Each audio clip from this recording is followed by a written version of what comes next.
Every life is sacred. The death penalty isn't a silver bullet. Let's not make it a secret. Advocate of death, greedy for more dead bodies, adamant to the core for more blood to pour, telling killing is the cure to keep the state pure. They say there is freedom of expression here. We ask, is there freedom after the expression? When workers forced to travel in the back of lorries die on the road, it is a death penalty.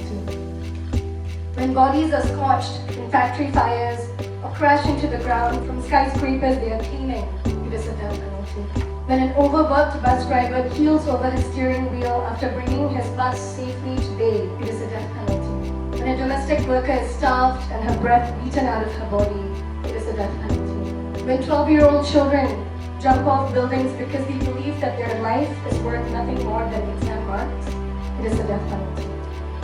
It shocks me that few Christian leaders in Singapore stand up and say much about the death penalty because, hello, don't you know that Jesus was executed by the state in a very unjust way? Killing off a sick man to save on your checks. Barbarian sick acts, they thump in their chest. These lives ain't lives, they just numbers on a sheet. He's a lamb to the slaughter, but everyone's a sheep.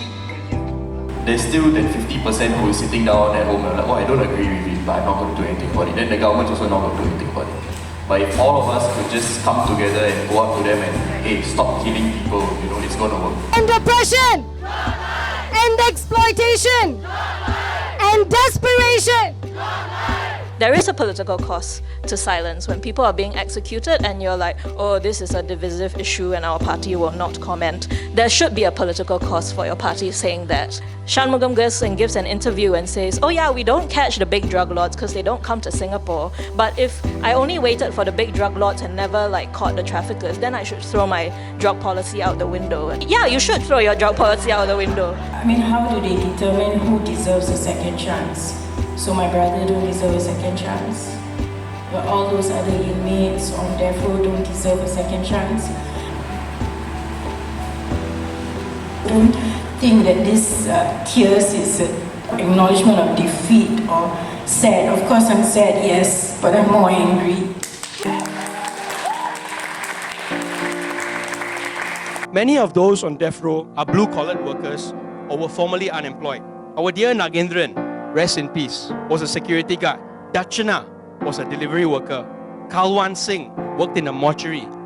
He drove a lorry, among many other things. Heavy drug use is a healthcare issue and it should be treated as such. It should not be treated as a legal issue as the way we do it in Singapore. Now, if we invest in actually, substantially ending poverty, I strongly believe that less people would need to traffic drugs to earn a living. This means to stop the GST hike. We need a proper minimum living wage. We need rent control. Medical debts should not even have to exist. And we need a welfare system that truly functions for the people and not one that makes the people the enemy. What our oppressors, the political and business elite, most fear is our rebellion. And that is why rebel we must. They want us to accept our disposability. A deep commitment to each other's life and freedom is our rebellion.